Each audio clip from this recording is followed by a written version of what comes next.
This is Fictional Problems, the podcast where we discuss all things writing, in association with Speculative Fiction Ireland. On today's episode, we'll be discussing the concept of woke writing and exploring the potential impact of prioritising identity over story. We'll look at how these choices can influence characters, themes, and the way audiences engage with a narrative. Join us.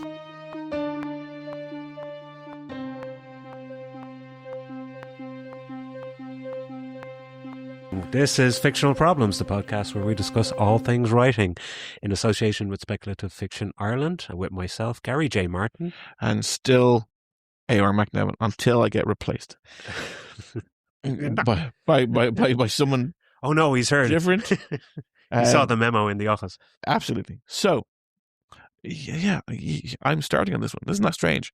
Right. So I'm going to tell a story before we launch into it. Okay. Stories is kind of what it's all about. Stories is what I'm going to do. Okay. I was about to give a trigger warning, but that's not what we fucking do. So I have a novel that I would say is quote unquote finished, called Dark Horizons. It is set on a generational ship that the systems have died on years ago. So as I said before, most of my writing, I think I write from a science fiction. I write fantasy, but from a science fiction point of view. Yes. This is science fiction, but from a fantasy point, as in Okay. the line I've used to describe in the past is that some systems are still functioning.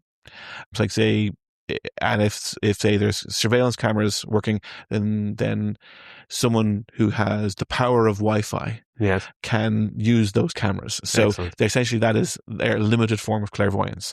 So the language and I struggled with a long time about whether or not should I refer to them as caves or corridors, because essentially from the Caveadors, that would not work at all. No.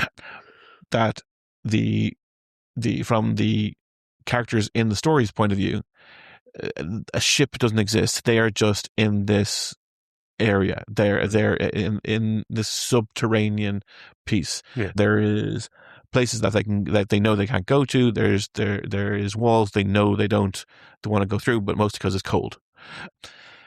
So, and because of this, so this is essentially on a generation ship that's dead. So there's going to be a lot of systems that spark to life occasionally and then die again. The first scene in it used to be that a person woke up out of a cryogenic pod. Yeah. They fall out of the pod. They are shivering. They're cold. They're from ages ago. They're instant mystery. Why now? How did this happen? That's one thing. Could be just a random short in the systems that just caused the reawakening protocol to kick in. He then finds some boots, like a jumpsuit, and walks out into the corridors. Yeah, struggling, alone, cold, maybe suffering from amnesia from the long sleep. They eventually find their way into the town center of this place, the village I refer to as Dunbar. Okay, and the reaction of everyone is kill the woke. Because the person who has just woken up. There's a bumper sticker right there. Exactly. Oh, right. Boy. So they then kill him because he represents. Whether or not that was the first opening. Whether or not they kill him, or whether or not he's captured, and ultimately he would say die off. But what he represents, then that leads to a bunch of other how that I would use that as a trigger point for the rest of the story. That was the original opening. Okay. And I should point out that I was writing this. This is 3 to 4 years old. So this was at the height of the first use of the term woke. Writing it 3 or 4 years ago rather than when you were 3 or 4 years old. True. But yeah. when that would have been something. That would have been something indeed. But woke, the woke meme where the woke was just on the scene. Wouldn't have been around when I was 3 or 4. Not in the medieval age. So ultimately, the way I wrote the story, so I basically had a chat with a writer guy I knew, and his response to this was to laugh derisively at me. Oh dear! So this was like, I was like, why? Why is it that bad? And he's like, you don't understand. It's like, no, I'm asking you the question. Yeah. Why is it that bad? And he could not give me the answer to the question. So ultimately, I removed the scene, and this hurt. This is 3 or 4 years ago. This hurt. Yeah. This significantly hurt me from a artist point of view, from Sure. someone I thought was a friend being so vitriolic about this, about use of that one term. So ultimately, the book was written without that scene. Okay. I shifted things around as you do in the drafting process, and ultimately, it's not part of it. I've now gone back to this. May be the next. As I'm deciding on what I'm going to be writing for the rest of the year, and this is a fully finished novella. Sorry, it's about 250 pages. Okay. I have decided I'm going to make a lot of changes to it. So this is in the drafting process, and the idea of this scene being part of it has come back up. Okay. And again, so it so this, because it's been on my mind. Let's talk about woke in relation to fictional problems. So the last code I will add before we launch into the discussion proper is there's a LBC, I guess, DJ or radio presenter called James O'Brien, and he's a very left wing guy. Yeah, familiar with him. Yeah. I like a lot of stuff. A lot of stuff goes viral. He's a very much a anti-Brexit person, very kind of liberal person, and I agree with most of what he says. One of the things he likes to do is he will ask. He has two favorite questions he asks to get at kind of the right wing, essentially. One is he asks people about what are English values, and it's a question that can't be answered because Irish values and English values are pretty much the same thing. But what he's getting at is he's essentially using a question that one side can't answer and one side wants to answer. Yes. So so it's a false question. But he also does this for woke, and he said, "Oh, I love the term. Can you describe woke to me?" Yeah. So this is where we come to my definition of woke. Okay. And this is the point where we go, oh, will this episode ever see the light of day? So because there is a lot of political stuff around woke, which we're going to avoid. I would be of the liberal mindset. I would be kind of sometimes centrist, but mostly liberal. When it comes to fictional problems, when it comes to media, the wokeness in media, what I would define as woke is where identity trumps story. And we have seen that all too often, I'm afraid. Yes, but it should complement it. It shouldn't. So, but from your reaction, are you agreeing that if something is woke, by that definition, it's bad? No. It's not as because I would say it is. Well, it depends who the audience is. No, it doesn't. Okay. Well, you can't, just because one thing has a particular definition doesn't necessarily mean that all aspects of it are, shall we say, bad. I didn't say a definition. So I defined woke, but I say so.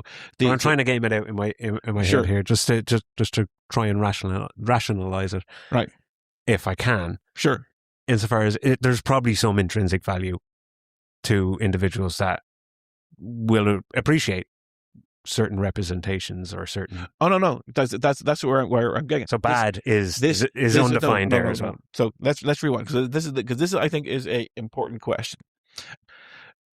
And again, we're using essentially my definition of the term. Okay. So that identity, if something is woke, identity has trumped storytelling, and my position would always be storytelling goes first. Yeah. Right. Yeah. Yeah. I'd agree. It has to. The story has to be worthwhile. It has to be good. It has to be entertaining. It has to have all these things. And I don't think you can necessarily mutually exclude woke and story. No, you can. But you can incorporate into your story in a good way. No. Sorry. I'm going to step back again. Okay. Because I'll repeat the definition, because you're not, I think, addressing it. Okay. So the definition is that if something is woke, Okay. idea has Identity. identity has trumped story. It does not mean that identity can't be part of and a significant element Sure. Okay. of that story. Because I'm not saying that story has to exist without identity. Yeah. Identity is can be an important part of any story. Yeah. Okay. Yeah. So if I'm getting it now, finally, after several minutes of kind of working my brain around it, if you have, the story should be in fiction, in any kind of media, like you're saying, movies, TV, novels. The story is everything. Absolute. Yeah, the story is everything. It has to be a good story. Yes. You can, like I said, I was maybe thinking, are you trying to say you can't incorporate? But no, that's not at all what you're saying. No. But yes, I do agree. The story comes first. Yeah, it has to be good. But what you've done is you've demonstrated expertly the problem that has when so that definition is a benign definition of wokeness. Wokeness is from the right wing. It's anything involving any skin tone that they don't like. Yeah, which is clearly fucking toxic. Yeah, and horrible. It is in my mind, that it does not matter about it matters less about it matters less about the identity and more about the story. We can happily watch Miles Morales Spider-Man and enjoy that. Like, I love the fact that parts of say the Into the Spider-Verse, that himself and his mother talk Spanish without subtitles, because that's absolutely fun. That's absolutely fantastic that it is part of their conversation. I'm a big fan of The Wire, of The Pit, where there's characters in that suddenly will talk in their native language. This is set in a emergency room in present day in Pittsburgh. Yeah, and of course, yes, they'll talk about, in my office, there's people from different countries who will, while English is, you could call it the language of commerce, they'll happily talk to each other in their native tongue, because it's more comfortable. Yeah, it's who they are. Yeah, exactly. And that's absolutely great and fine. And that people can express these things is wonderful and great. And that we're a whole big melting pot. Yeah. It's where you say one type of person is essentially, we're in the story. Again, we're talking about fictional problems. In the story, in our media, talking about, that we're going, this identity cannot be questioned. This identity is present above the story. Yeah, because if you are doing that, if you're elevating identity over story, then you might as well just have a public service announcement or something, or a newsletter, or whatever, propaganda or campaign, memorabilia. That's not fiction. Yes. Like, I get it. I finally get it now. Yeah. So took me a minute. It's been a long day. Yeah, but the misinterpretation is incredibly valuable to the discussion. I'm going to give one or two examples. Well, then it was totally on purpose. Yes, absolutely, purpose. Yes. The Charlize Theron movie, Old Guard. Terrible movie. Really fucking bad. Yeah, we discussed that last season. We did. We discussed last season. In it, there is, and spoilers, in it there is, I think, 5 immortals. Mm-hmm. There is Charlize Theron, who is a white woman. There is a new immortal, who is a black woman. There is 2 guys who are formerly a French crusader and a Persian Muslim raider from that time. Basically, during Crusades, they found each other, fell in love. Yeah. So 2 guys, so gay couple, and then you have 1 white guy. And of those 5 people, without saying anything else, I went, he's the traitor. The white guy's the traitor. White guy's the traitor. Right. So if I could, so that's, does he turn out to be the traitor? Yes. Yeah. Right. In a episode of Star Trek Strange New Worlds, they line up 5 guards. Okay. Of those guards, there's 1 white guy and 4 other types of people.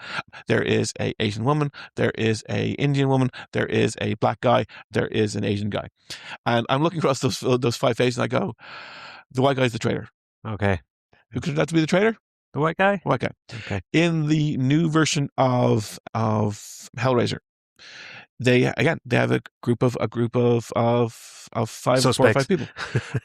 There is one white guy amongst all the rest of them. Who's the traitor?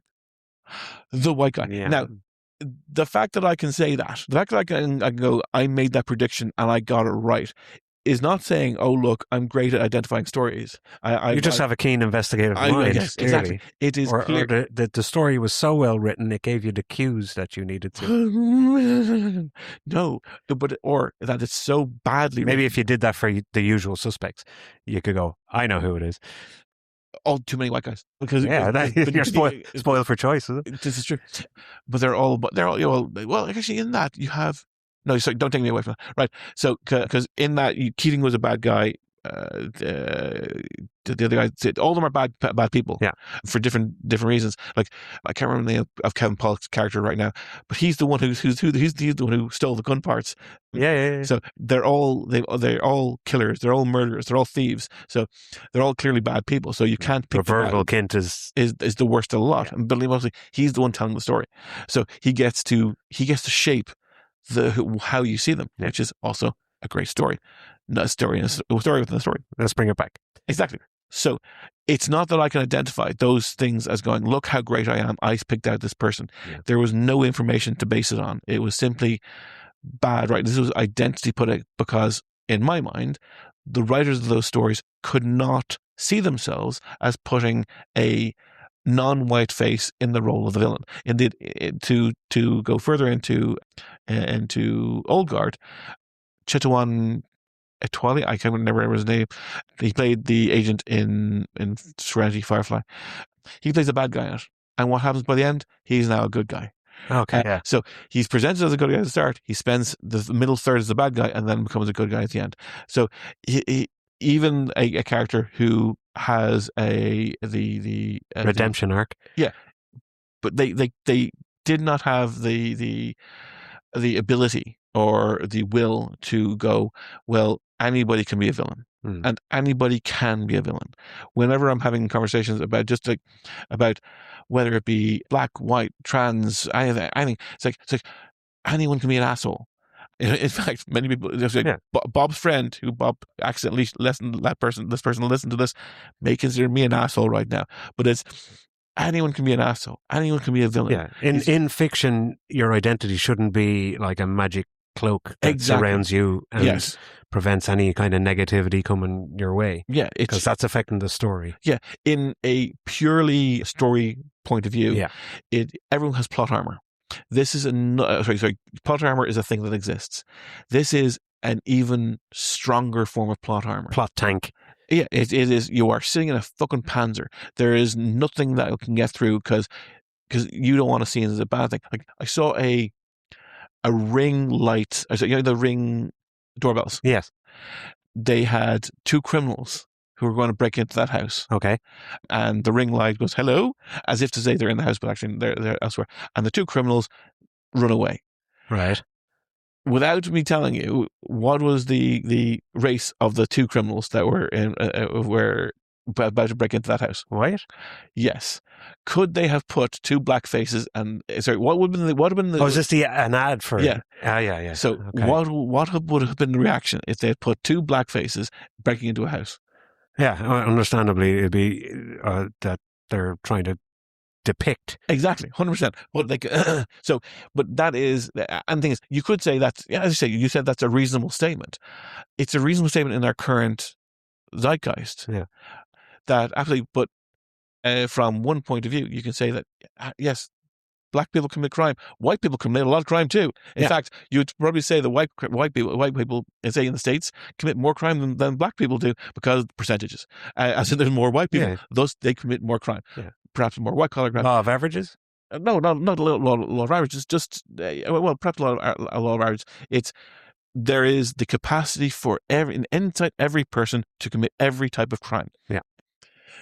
It is, and it is up to us to not. So it is from a media point of view, when I see characters who essentially characters who don't have characters. They just have identities. Then I'm going, this story will not exist. Yeah. This story does not exist anymore. It just becomes like I said, let's do a PSA. Yeah. Because you're not telling a story anymore. And it just destroys. I want to watch fiction. I want to say watch new Star Trek. I want to watch new Star Wars. I want to watch, and actually, Starfleet Academy has been banded around. I haven't watched an episode. I don't think I have any intention to watch any of the episodes. No, it got a second season, but that's because it got a second season before it even aired, even a thing that aired. Yeah, but there's a lot of talk online on reviewer videos, shall we say, discussing that it is just a show about identity, not real story. Yes, and this is the worst way. Yes, well, I think it's probably doing a disservice to any of those people represented.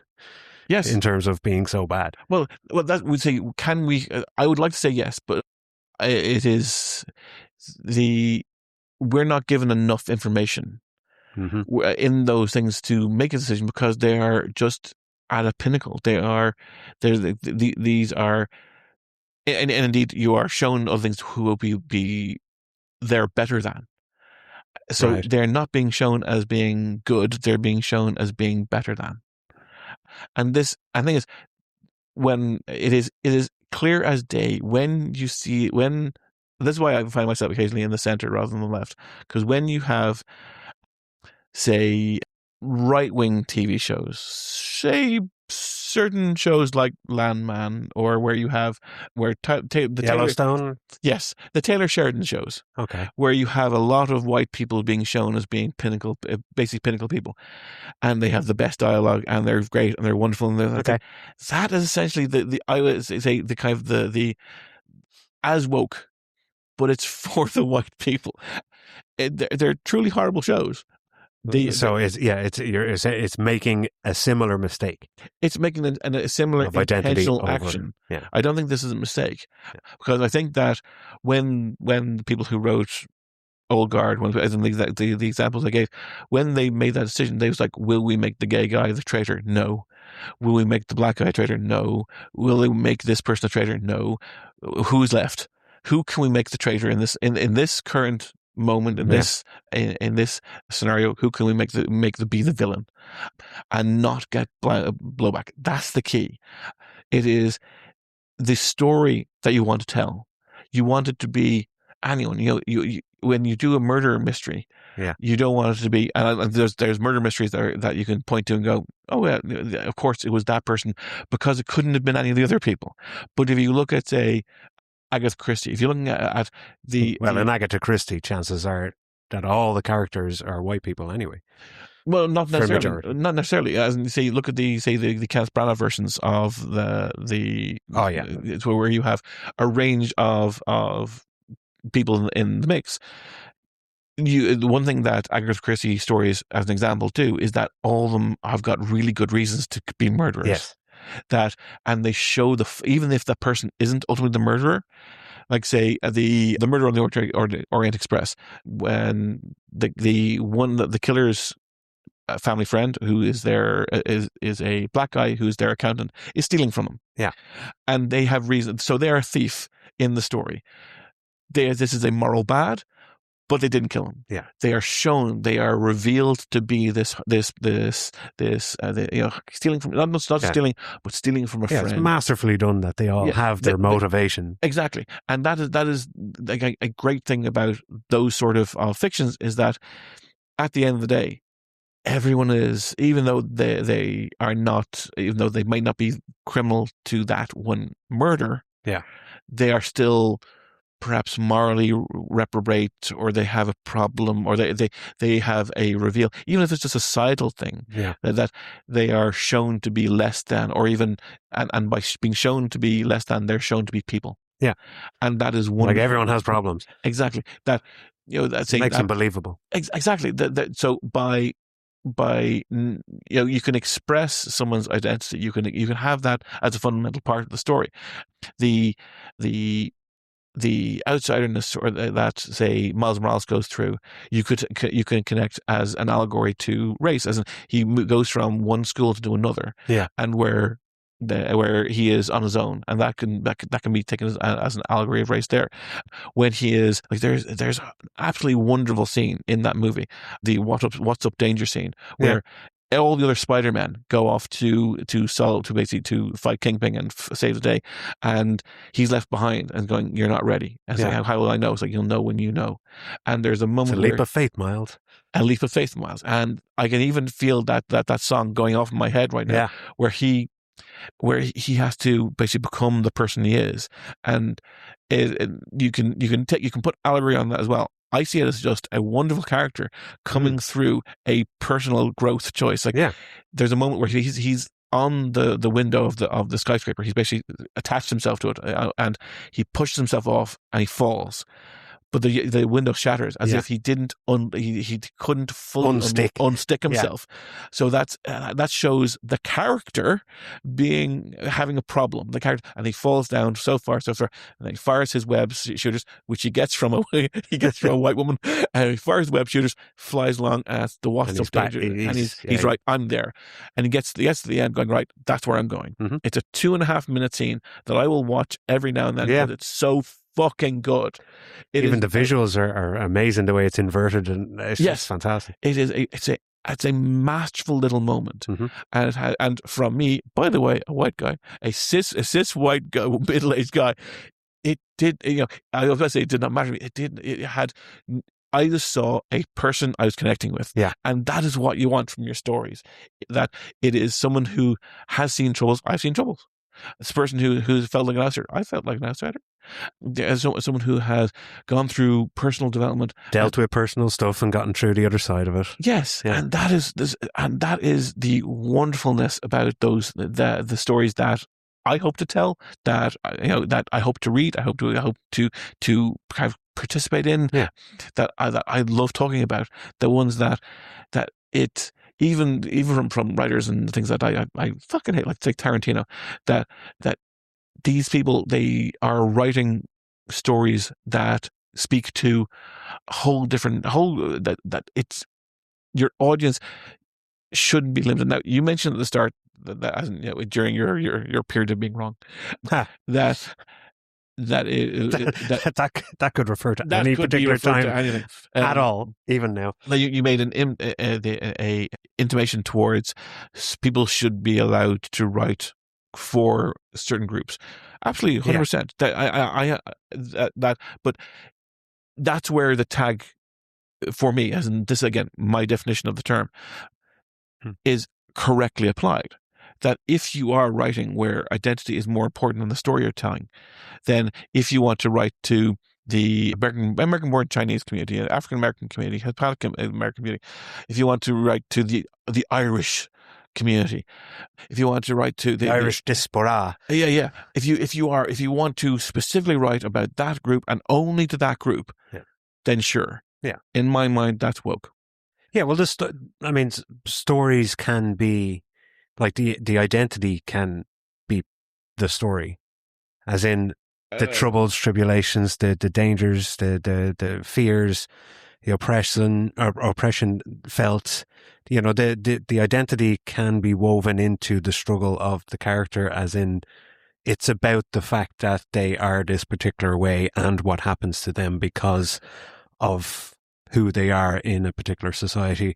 Or at a particular time, or in a particular, on a particular spaceship, or whatever. Oh, sure, but I would say that that's the story. But I would say that to break down that story, you would lose. So as you break it down, as you would say, whether you're in a writer's room or you're alone at your PC with a blank page, or with a blank page in front of you, that if you were to break down that story, the identity of the characters would no longer matter.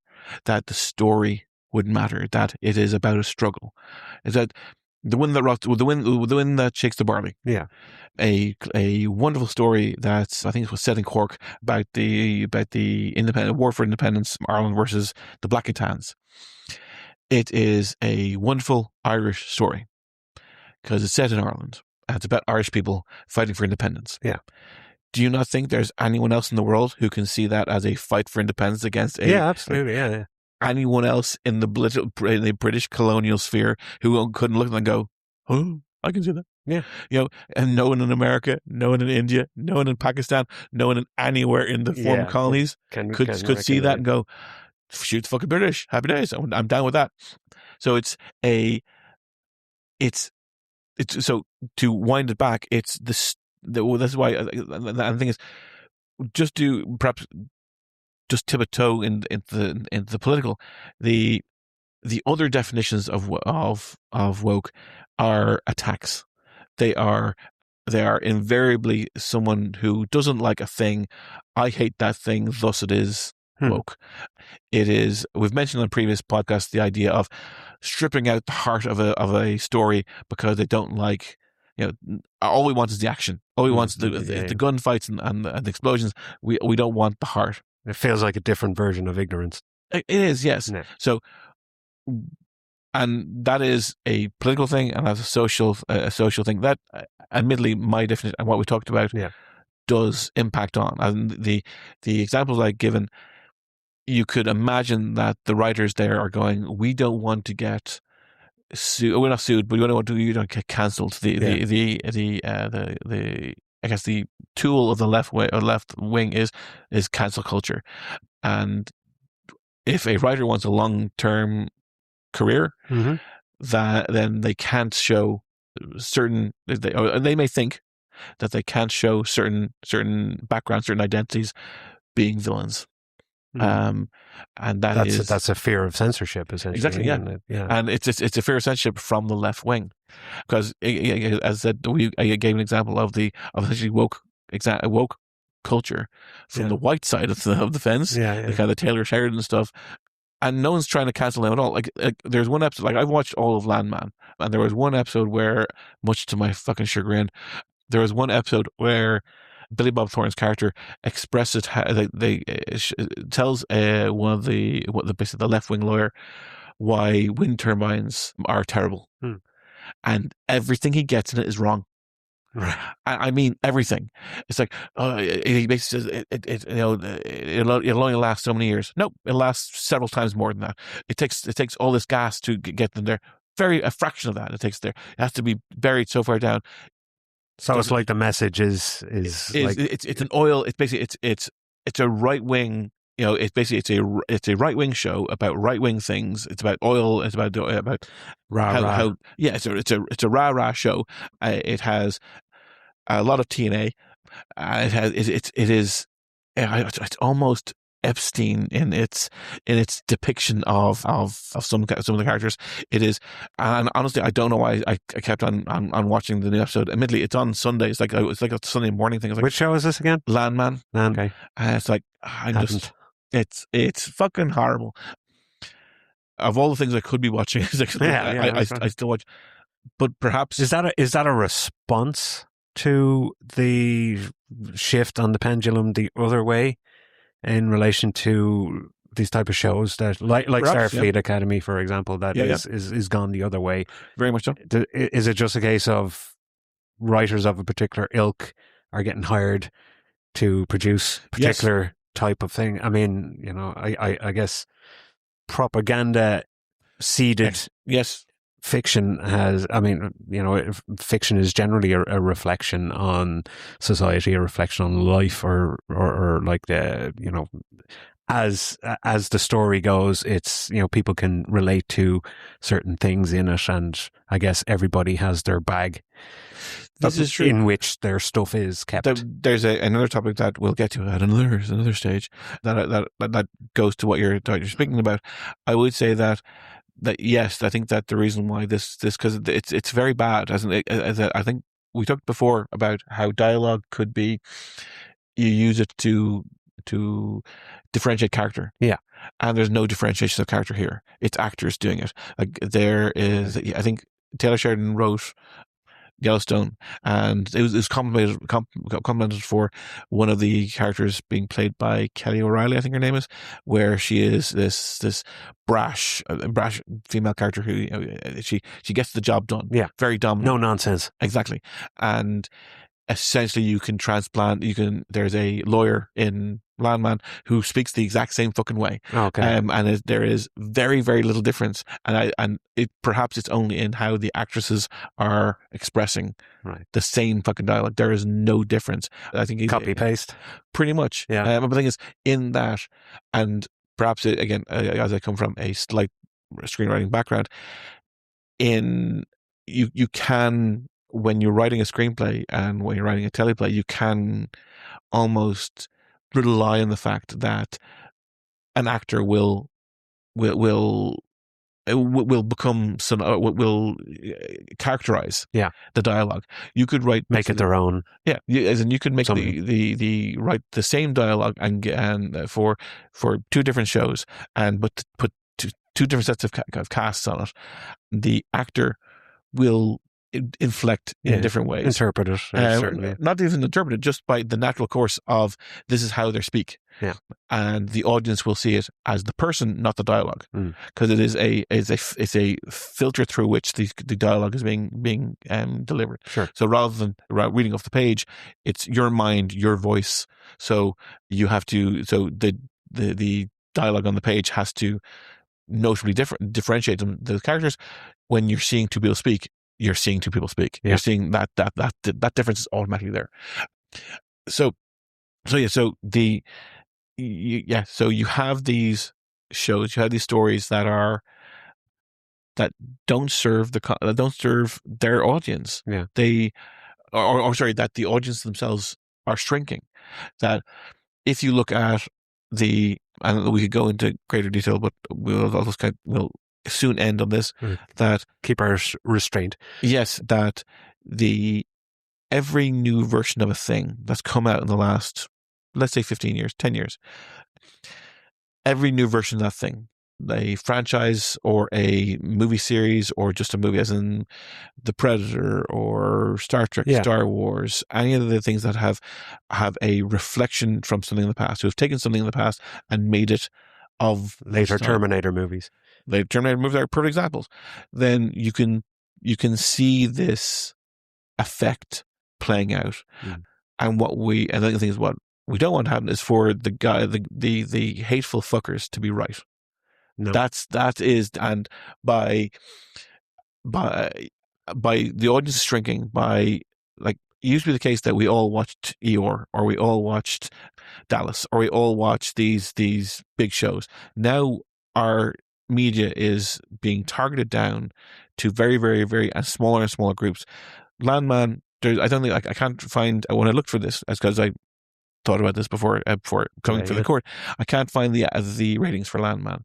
Similarly, you can't find the ratings for, or you can only find some ratings for The Acolyte, for Strange New Worlds, for these new shows. Okay. So you don't know, like, there's for for Star Trek Discovery, you can't find the ratings for them. Most of the time, as you can find, because they were shown on different channels, and you can find the ratings for different channels. Those smaller channels. Okay. But you can't find they're not giving out the full details. Is there a solution? A solution is to this particular problem. To write better stories. Or to not be afraid. To not be afraid of consequences. That's what it is, isn't it? It's a fear of cancellation. It's a fear of rebuke. It's a fear of... Assuming that is the motivation, because some writers might go, yes, I want to do this. But I think and actually there's something that we'll get onto, that it's write better shit. Yeah.